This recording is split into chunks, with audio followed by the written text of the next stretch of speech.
Hello! A new review today of an old thing. It's TBS Crossfire. I've actually had this since October. This is the Micro TX set, and of course since that time the Nano receiver has come out, which is probably much more useful on mini quads. For certain circumstances and stuff, I didn't get to do the review back then, but I'm going to do it now and see how it goes, basically, because there's going to be plenty of people coming into the hobby wondering what it's all about.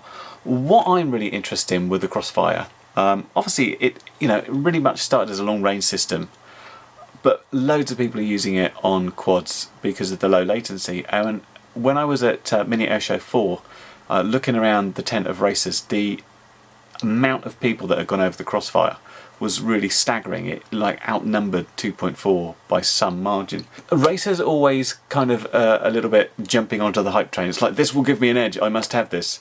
There's been enough comments from people I know and people I trust saying they could feel the difference between this and S-Bus. Now, I'm not a racer. I wouldn't even describe myself as a freestyle pilot, so I'm wondering, as a sort of more casual, I just like to fly around the field and have fun, will I feel the difference? Quick chat about what's in the box. There's not much to it. There is the little module itself with the normal JR mounting and this antenna that sits in there. You also get the TBS Crossfire Micro Receiver V2. I don't know if they still do this pack.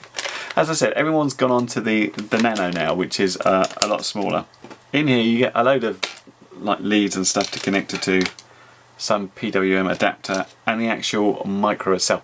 Now again, lots of people have gone and used the Immortal antenna because it's like a sort of semi-rigid thing, which is much more useful for mini quads. I haven't got that, so I'm going to see how it goes with this. Now, in connecting this up, the difficulty I had, I was looking around my quads on the wall and say, oh, could I install it there, could I install it there? And I didn't have enough UARTs, and if I just took away the S-Bus, it's normally on the hardware inversion, which this doesn't want. It wants a non-inverted UART. So what I've come up with is this. This is the Fury B X215 Pro, and I think there is a non-inverted spare UART, and also I think, I'll have to check, I can actually put it on at the same time as the little XM Plus, this 2.4. And I thought that'd be interesting. If I can set it up so I can literally fly at 2.4, bring it down, swap a battery, and then fly it on Crossfire, then I can actually get a proper feel, 2 minutes apart, about does it feel different or not. So that is my plan, to install it on here. So yeah, let's get installing, see how that's done, and we'll take it from there, because the slight difference between this and S-Bus, and I mean this will actually run S-Bus, but you're kind of missing the point there. So the difference between this and a normal serial style receiver is you need a UART with both the, aside from being non-inverted, you need an RX and a TX, so it's got a two-way communication. Yeah, so let's crack this open and get on with that bit. So I felt it was quite important to have the firmware on the module at the latest level, and this is the TBS Agent, which you can use to do it. You just plug in your module and you go. It's a little bit different. I'm running on my Mac, so I'm having to use a virtual Windows session, so I have to sort of say, oh, I've just attached this USB to it, and I think this has caused a problem along the way. Now I'll speed bits up, but essentially you plug it in, it says you've got this, new one's this, do you want to update? And you say, yeah, go ahead and update. And this is where it went wrong for me. You see, I get a bunch of messages saying things like the bootloader's timed out and there's basic flashing errors, and then my device name has disappeared and I have to go back in, and my device is now called the TBS bootloader, which I then try to attach, and it comes up with a firmware version of nothing at all.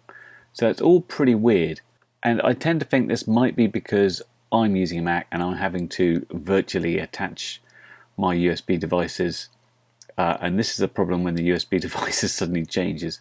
But I was also pretty impressed with the fact that essentially it looked like it had gone completely wrong and could have been bricked, but basically it went back and said, oh, you are the TBS bootloader, and then when I clicked on update, it's basically, it just does the lot. It installs the latest firmware,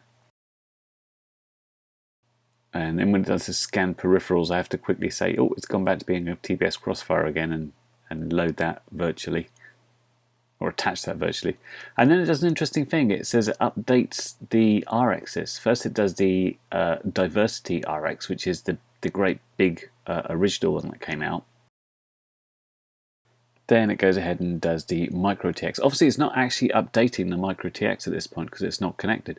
It's literally just installing or putting the firmware on the module for the RX. And eventually we've got an updated module. So, you know, it went wrong, but at least it didn't destroy the bootloader and was able to completely correct itself. And I'm thinking if you've got a true Windows installation, most of the time it will go a lot smoother for you. Anyway, we're up to the latest at the time, which was 2.24.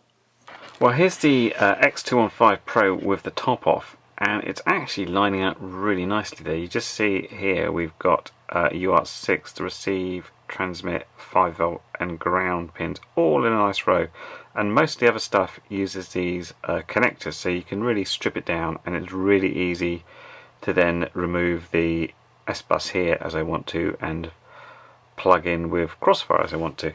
As far as that goes, here's the micro receiver with one of its leads plugged in, and we've just got the right ones there. So we've got ground, 5V, channel 1, channel 2, which is TX and RX.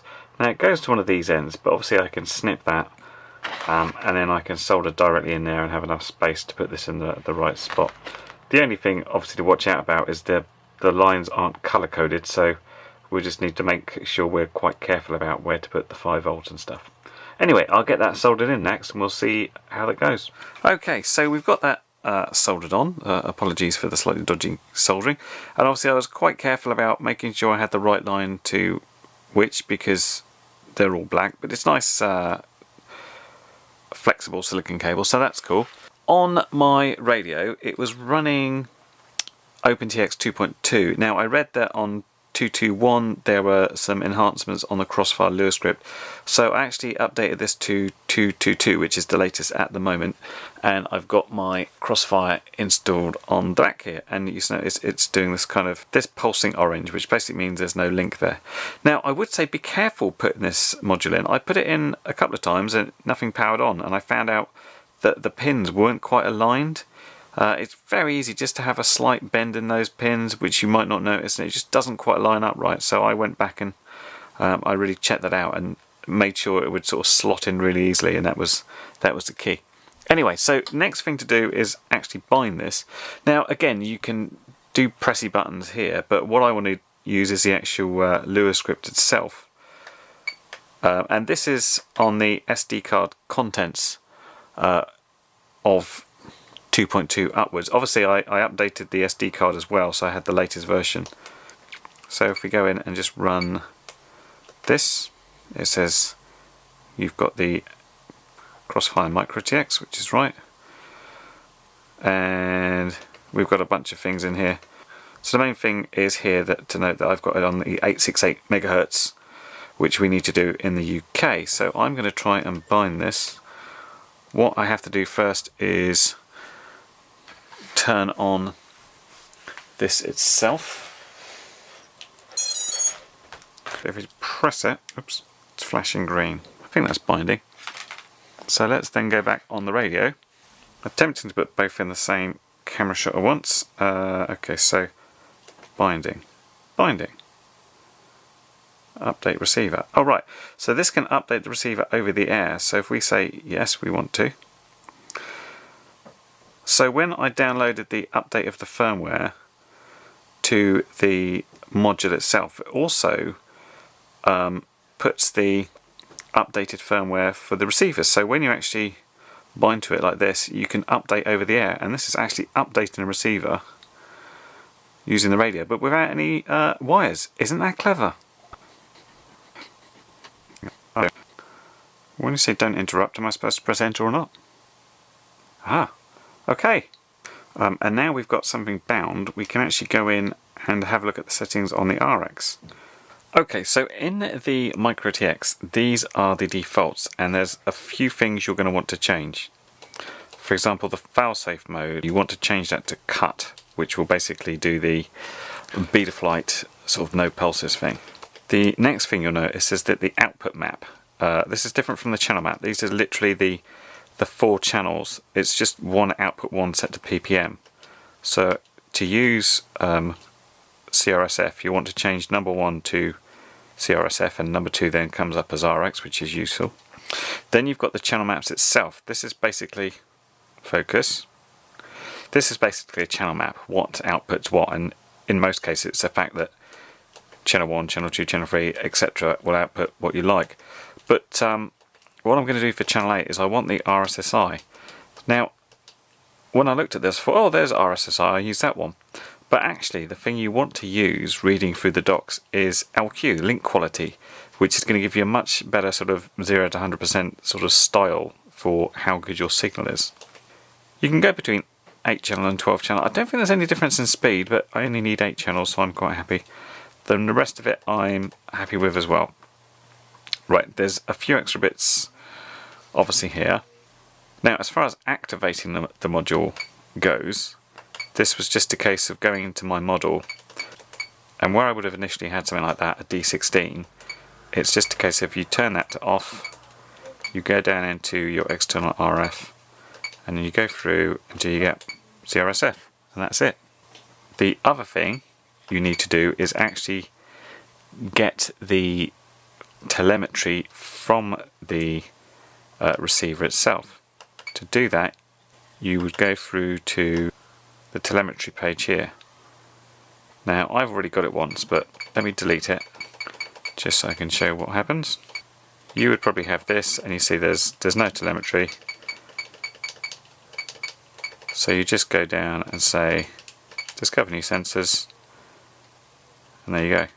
So you've got things in here like the RSSI of each antenna, the link quality, the amount of power it's using at the moment, and stuff I don't know. But obviously you can then use all of these as telemetry, either displaying them or using them for alarms if they drop below a certain amount, or have them call out, or whatever you like. Okay, so here's the Betaflight setup. There's not much to do. If we connect into the quad as it was and go into ports tab, what we had is UART3 set. So if we remove that and we add serial RX on UART6, and then we just save and reboot. Connect again, go into configuration tab, and configuration was set to S-Bus. All we need to do is change that to CRSF, save and reboot, and that is it. The only extra things I did here is I set the receiver for the RSSI channel on aux4, which is equivalent to channel 8, and then obviously on my OSD I added that RSSI value there. Obviously the FreeSky receiver won't have RSSI, but that doesn't really matter for this. The important thing is I can change it over in the field quite quickly, but as far as setup goes in Betaflight, there's barely anything to do, so let's get on with the actual flying part. So here we are at the field, and I'm taking off here on my first LiPo, which is on FreeSky. And for FreeSky, I haven't got the RSSI version of the firmware flash, so you have to ignore the fact that it says 49% all the way. So my task here was to really just get a feel for the quad. I haven't flown it for a little while, but it, you know, as I said before, it flew pretty well. I just wanted to sort of throw it around a bit, so I did a whole bunch of, you know, sort of little maneuvers, some faster things, some sort of flying low stuff, and I wanted to really try and quite sort of aggressively throw it into these sort of split S style turns that you sort of might do, well, I say you might do in the racing situation. I wanted to do this because it's kind of a fast maneuver where you want to come out accurately, and you can really feel if everything's right on the sticks or not. So I was actually going to do 2 LiPos on FreeSky to start with, but I felt I had a good idea of how the quad was flying. It was pretty familiar. I mean, it flew pretty well and it was performing fine. So I landed that down and I swapped over to Crossfire on the field, actually having to take my laptop with me. I'd looked to try and get the SpeedyBee app working, which runs fine on my iPhone, but You can't just plug in an OTG cable like you can on an Android device. I didn't have an Android device that would do it, so out with the laptop I was. But fortunately, as you saw before, it's only like 20 seconds to swap the bits over you need and you're away again. So having swapped over to Crossfire, this is my first LiPo on it, and I expected to be able to have to really fly around and try and do some really big maneuvers to try and find out what was going. But on that first split S, I could just feel there was something different. And I kind of get it, that people give these vague statements feeling, oh, it just feels so much locked in, you feel so much more connected. But that is a fairly good description of how it felt. And it's not like it felt crap before, but now it just feels even better. It's like those, you're in charge all the way through. There's no little bits where sort of it falls out from what you want it to do. It's just there all the way, which is really complex to try and put into words and try and explain that. You'll also see that the RSSI, although this is based on link quality, stays very, very high indeed. But there are some areas in the field that I wanted to test. So what I couldn't do in 2.4 is stay low down this far end of the field. Basically the signal would get very weak and I'd basically get telemetry critical warnings on S-Bus. On Crossfire, this just went without any problems at all. Now there's another bit of the field that you won't often see me fly, that's directly behind myself, and as you get right to this end, there's like this dead zone on 2.4, and literally I've flown quads down here and they have fallen out of the sky. Now I took the Crossfire down here and I managed to get it down for a second there for like 40% link quality, and then it goes back up pretty rapidly. Now what I did, and this is through various batteries, is that I tried going through there again to see if I could make it drop, and my subsequent trips there where I was going a lot slower, they sort of drop off a bit into the low 90s and they come back up again. And I think this is probably the dynamic power. It starts at 25 milliwatts, the Crossfire, and it's got this dynamic power set up so it will go to up to 100 milliwatts. Now in the EU you're supposed to have it at 25, but you know, whatever. And I'm guessing as it gets lower it increases the power. It would seem to me this would be an actual useful telemetry thing to have, to sort of shout out when the amount of power you're using changes, because it's one of the things I think that's sent back from the radio, and that would be quite good. So I managed to drop the signal there a little bit, but the fact I could fly there at all was amazing, because previously forget it. It's not just like telemetry critical, it will just go completely and a quad will just drop out of the sky, and that's why I don't fly there anymore. But hooray, I get access to places I didn't previously have before, which is pretty amazing. Now, one of the problems with trying to show how it was on Crossfire versus FreeSky is it's more of a feeling than anything else.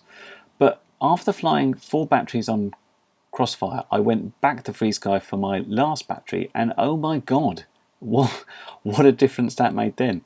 But it's like all my timings were wrong. I couldn't do like even a roll properly, and the whole quad felt really loose in comparison to how it was before.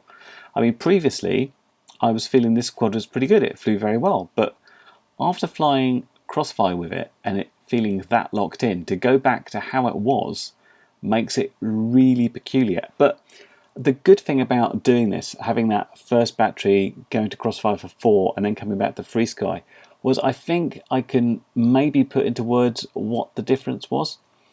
And I think it's the subtleties, it's those tiny little corrections that you need to make when you're coming out of a big maneuver and trying to go into something smoother. Basically, it's easier. Those little movements seem more accurate. You can do more subtle things. You can get on that line perfectly smooth much quicker. So as I was doing stuff for FreeSky, I was kind of going into maneuver and then coming out, and I was having to spend more time kind of correcting, and it looked a little bit awkward. Some of this is to do with the fact I've just swapped back again. But the other thing is that it's just, it's easier to do when it feels like you've got access to like almost higher resolution on the sticks and everything's better like that. And I guess this is why the people like the racers really do find there's an advantage in it, because of course if you're hurtling around a track and you're going into these big corners, the less time you have to spend doing those little corrections as you come round all the time, the more time you're going to be able to spend getting your lap clean and getting it faster, without thinking about, oh, I'm having to correct myself out the corner all the way. And I think that's what it is. I think that's me based on flying 6 batteries between the two and sort of deciding, yep, I think that's what it is. Well, that was Crossfire, and I have to say with this, very happily believe the hype. It is really fantastic. It's very hard to fault, both in terms of the range and the quality of the signal over what would be much trickier conditions, and the latency reduction. I was very pleasantly surprised, even for an average flyer who just really flies around, does some stuff. I could really feel the difference, and I could really feel it going back to S-Bus as well. That doesn't mean you'd fly everything on S-Bus and think it was rubbish. 5 packs in, you'd get used to how it flew again, and you'd be a bit better with it. But you'd really notice the improvement if you move back to Crossfire on it. Simple as that. I've got to say, it's a very slick system as well. Really impressed that the radio supported it natively, Betaflight supports it natively. It's got the CRSF signal all the way through, and the little things like although I had that weird update thing, the fact it updated this module and then just did the over-the-air update into the receiver was like magic time. And I love the fact that everything is, you can set it up on the Lua script. That's next level stuff in my opinion. Is really good. Thought I'd have a quick note about the antenna position. You can see I've got my one polarized in horizontally. That seems to be the norm for quad pilots. Now it says in the manual, if you want to get the best range, you'd have something like this. So you'd vertically polarize it and you'd be holding it like this, and your plane would be up in the air, probably with sort of straight up, one bit above and below the wing. Even though the diversity, the old big receiver that came out first, has the sort of the V antenna, that would still be polarized vertically, so you'd get it on either bank. The reason most quad guys go horizontally is it's obviously easier to have it like this. I've taken the FreeSky receiver off now, so I've just got my horizontally aligned Crossfire antenna in there. Now it is possible that you could go back to vertical polarization on here, I suppose, or horizontal if you were going to do this. You could do the L-shape idea, like that, if you can see that. Or you could even do the V and go to vertical polarization on the transmitter. But it seems like everybody has jumped onto the idea that it's fairly easy to get these out of the way. I've seen people with the Immortal T antenna putting them on the arm here and sticking out that way, and of course the Immortal T antenna is probably quite a good bet because it's a little bit semi-rigid. It can cope with the odd prot strike if you hit stuff. And I think this is working quite well in terms of its rigidity and strength. Certainly the signal didn't seem to have a problem at all. I mean, the only thing you don't want to do is cross-polarize. So if you've got this horizontal, if you then had this vertically, that's when you get the worst type of signal. So just don't do that and you'll be fine. Just keep them the same way. And obviously, because I had that mini pack and I had the micro antenna in there, which it's fairly neat in here, but obviously mini quad wise I would go the nano receiver every time because it's a lot smaller. It's much easier to place in, with a bit of sticky. You can shove it in anything, even something much more micro than this. Now there is apparently an issue with the QX7. If you've got one of these ones, people have reported issues with them. And it's to do with the fact that the hardware in this can't handle the baud rate, so it's the telemetry come back from the system. The actual link will stay up fine, but apparently you'll get like telemetry warnings all the time from this, and other people have mentioned that the Lua script's not working for them, and they sort of sat there waiting for the Crossfire to send back data. There is a software fix for this. You can lower the baud rate down. It means that the Crossfire won't operate at its fullest speed, but I think it's still faster than S-Bus. Or there's a hardware fix which is cheap. TBS sell this little board for like $1.50, but it involves some pretty delicate soldering, so be careful. Weirdly enough, I tried it on this. I updated this to 222. I put it in, I connected to it, everything was absolutely fine. I didn't have a problem. I don't know if it's hardware revision. This was quite an early model, and I don't know if they're different. I couldn't get an answer on that one, but my one seemed to work fine. I mean, I just hovered it. I didn't go for a proper flight, and it was fine. Lewis script worked, no telemetry warnings, everything seemed okay. But it's something to be aware of. Conversely, though, if you have an X-Lite, I mean, weirdly, it works on this. People have tried it and it works. Of course, what you haven't got is the normal JR thing. You've got this little micro thing, but people have taken that apart. They've gone into the little internal connectors, hooked up the Crossfire, and it's been all good. And it doesn't have that baud rate problem that the QX7 has. I haven't even got batteries for this yet, so I haven't got anywhere near testing this.